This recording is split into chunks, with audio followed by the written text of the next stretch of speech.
नमस्कार दोस्तों, स्वागत है आप सभी का मेरे YouTube चैनल पर। मैं हूं आपका दोस्त वन रक्षक राजेंद्र सरोडिया।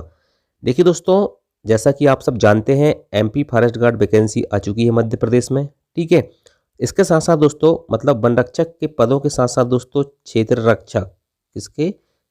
रक्षक के 140 पद आए हैं और कुछ पद जेल प्रहरी के आए हैं। लेकिन दोस्तों आज के इस वीडियो में हम सिर्फ बात करेंगे हमारे वन रक्षक के 1772 जो पद आए हैं उनके पदों की गणित।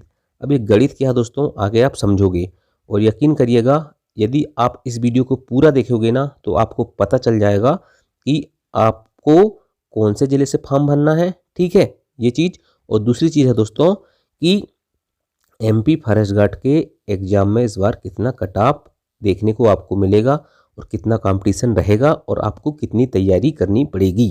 ठीक, तो ये सारे पॉइंट आपके क्लियर हो जाएंगे अगर आपने इस वीडियो को पूरा देख लिया तो।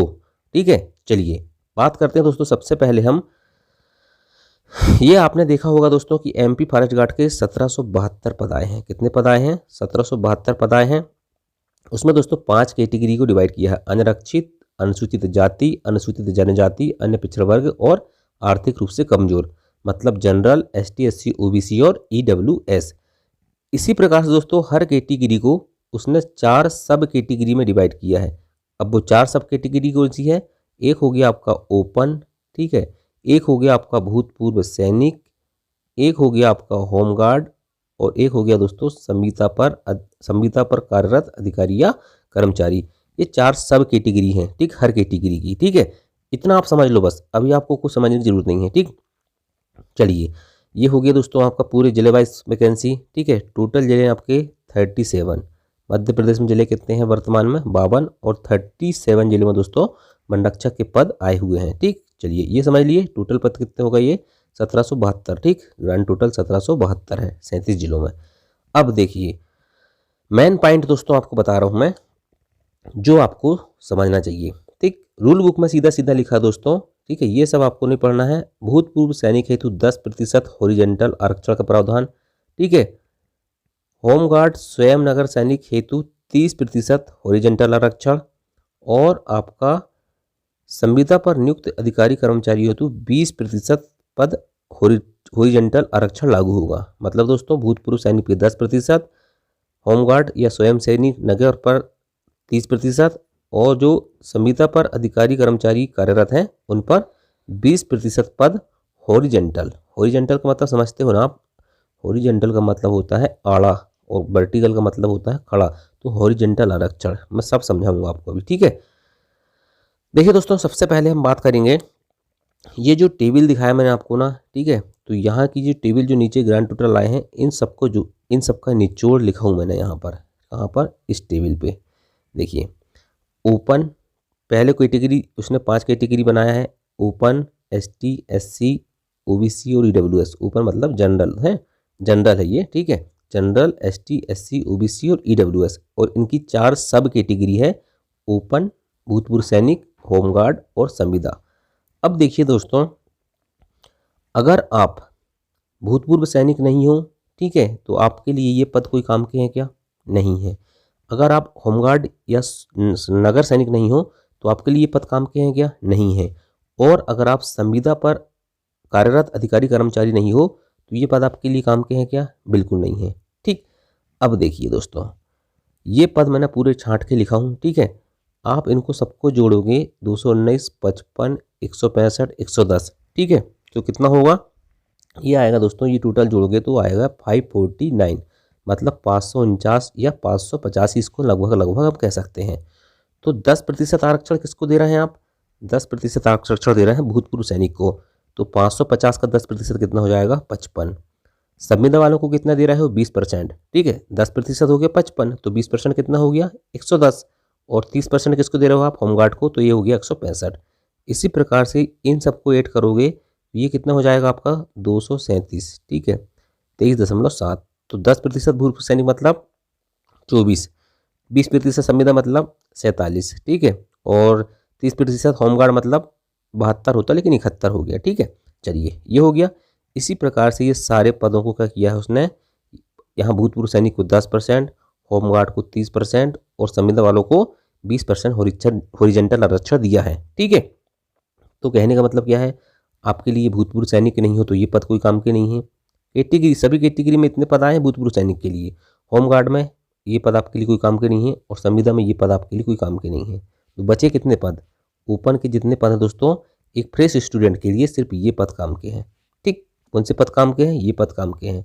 यदि आपको विश्वास नहीं है तो आप जाके देखना, उस टेबल पे लिखा हुआ है। ठीक है, PDF में पढ़ लेना। तो बच रहे हैं कितने पद, 1772 पद। ये सब जोड़ोगे आप ना टोटल चारों को। ठीक, कौन से चार, ये चारों को जोड़ोगे तो ये टोटल होते हैं 1772। 1772 में से तो इतने आपके काम ही के नहीं रहे यदि आप भूतपूर्व सैनिक नहीं हो, होमगार्ड नहीं हो, संविदा पर नहीं हो। तो यदि आप एक नॉर्मल स्टूडेंट हो तो दोस्तों आपके लिए कितने पद बच रहे हैं, 708। कितने पद बच रहे हैं, 708 पद बच रहे हैं। अच्छा, एक चीज़ देखिए, इसने लिखा दोस्तों, पर्याप्त संख्या में संविदा कर्मियों की उपलब्धता न होने पर शेष पदों की रोस्टर अनुसार गैर संविदा के अभ्यर्थियों से भरा जाएगा, गैर संविदा वालों से भरा जाएगा। ठीक है, अब देखिए कहने का मतलब दोस्तों, एक नॉर्मल स्टूडेंट के लिए कितनी पोस्ट बची वर्तमान समय में, 708, 708। समझ गए ना आप। अब आप समझ सकते हो कि कंपटीशन कितना है। मैंने शुरू में क्या बोला था कि इस वीडियो को देखोगे आप तो समझ जाओगे कि कंपटीशन कितना है। अगर आप भूतपूर्व सैनिक नहीं हो, होमगार्ड नहीं हो, संविदा नहीं हो तो आपके लिए ये पद कोई काम की नहीं है। ठीक, ये पद आपके काम के हैं। अब इसमें दोस्तों कैटेगरी, आपकी कैटेगरी क्या है। ठीक है, आपकी कैटेगरी जो है दोस्तों आप उसी से अप्लाई करोगे। ठीक है, उसमें भी दोस्तों देखिए EWS के टोटल मध्य प्रदेश में 75 पद एक सामान्य स्टूडेंट के लिए है ना, OBC के लिए 170 पद, SC के लिए 149 पद, ST के लिए 95 पद और ओपन मतलब खुली भर्ती के लिए दोस्तों कितना हो जाएगा, जनरल के लिए 219। ठीक है, अब देखिए भाई, इसमें भी जिलों में डिवाइड कर दिया तो फिर कैटेगरी है। ठीक है, ST SC OBC जिलों में भी टुकड़ा हो गए हैं। ठीक है, जैसे बालाघाट में 149 पद, तो फिर वहाँ कितने कितने पद आए हैं और आपको एक ही जिले से अप्लाई करना है। तो अब देखिए दोस्तों गणित और, ठीक है, आपको एक गणित बता देना चाहता हूँ। पहली चीज़ तो याद रखना, कितने पद बच रहे हैं आपके पास टोटल, 708। एक नॉर्मल स्टूडेंट के लिए कितने पद बच रहे हैं, 708। अब आप आकलन करिए कि 708 पदों की परीक्षा के लिए एक नॉर्मल स्टूडेंट के लिए कितना कट ऑफ जा सकता है, आप खुद सोचिएगा।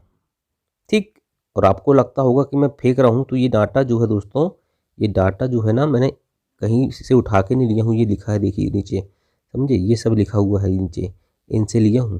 ठीक है, तो मतलब PDF में जो डेटा है दोस्तों उसको देखना आप, है ना। तो 708 पद बच रहे हैं मात्र। ठीक, बाकी पद किसके लिए, भूतपूर्व सैनिक, होमगार्ड और आपके संविदा। मतलब दोस्तों कुल मिला के देखा जाए 708 और 532।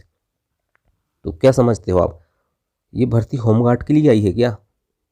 ठीक है, ये भर्ती 708 और 532 में कितने का अंतर है, मतलब पूरे सामान्य स्टूडेंट के लिए मात्र 708 पद हैं पूरे मध्य प्रदेश में और होमगार्ड के लिए 532 पद हैं। समझ रहे हो ना आप। ठीक है, तो अब आप समझ लीजिए कि आप नॉर्मल स्टूडेंट हो तो कितना कट ऑफ जाएगा। ठीक, चलिए अब बात करता हूँ दोस्तों मैं कौन से जिले से फॉर्म भरना आपको। देखो मैं ये नहीं बताऊँगा कि आप इस जिले से फॉर्म भरोगे, ठीक है, या उस जिले से फॉर्म भरो, लेकिन फॉर्म भरते समय 2-3 बातें को बहुत अच्छे से रखना। ये चीज़ है कि आप किस कैटेगरी से हो, ठीक है, उस कैटेगरी में कितने पद हैं। ठीक है, ये चीज़ आपको ध्यान रखना है ना, कितने ज़्यादा से ज़्यादा पद आपको मिल रहे हैं।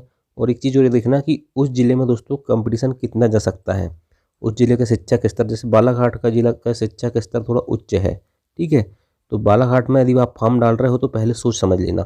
मैं ये नहीं कहूँगा कि आप बालाघाट से डालो या मत डालो, मैं ये नहीं कहूँगा कि बैतूल से डालो या नहीं डालो, लेकिन ये कहूँगा कि आपकी कैटेगरी वाइज देख लेना आप वहाँ पर कितने पद हैं और आपकी तैयारी कितनी है। ठीक है, मतलब आपकी तैयारी का जो स्तर है दोस्तों, और आपको लगता है कि हम इतनी पोस्ट में से एक पोस्ट उठा सकते हैं तो उस जिले से फॉर्म भरोगे आप। ठीक है, चलिए अब बात करता हूँ दोस्तों, 1-2 नियम और लिखे हुए हैं इसमें। ठीक है, ये वेतनमाला है।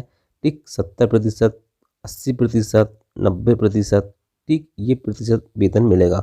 चलो वेतन इतना कोई मायने रखता है, मेन बात है आपको नौकरी मिलना चाहिए। ठीक, वेतन जो भी हो। अब एक चीज़ और दिखा दोस्तों, परीक्षा शहर लिखा हुआ है, ये बात मेरे को समझ नहीं आ रही है। लिखित परीक्षा का आयोजन मध्य प्रदेश राज्य के समस्त जिला मुख्यालयों 50 पर किया जाएगा।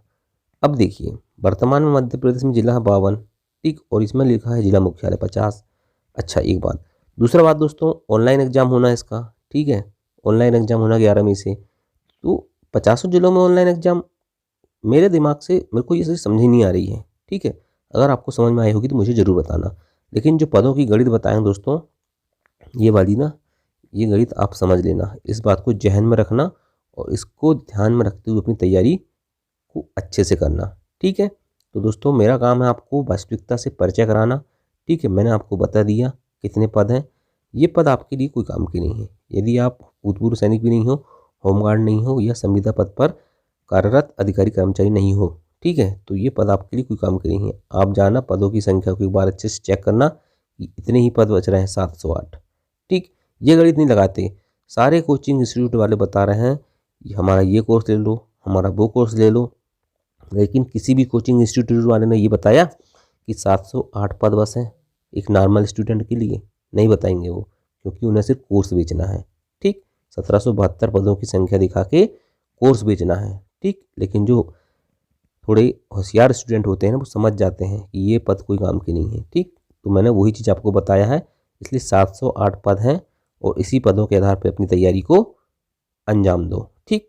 तो चलिए दोस्तों, थैंक यू, जय हिंद, जय भारत।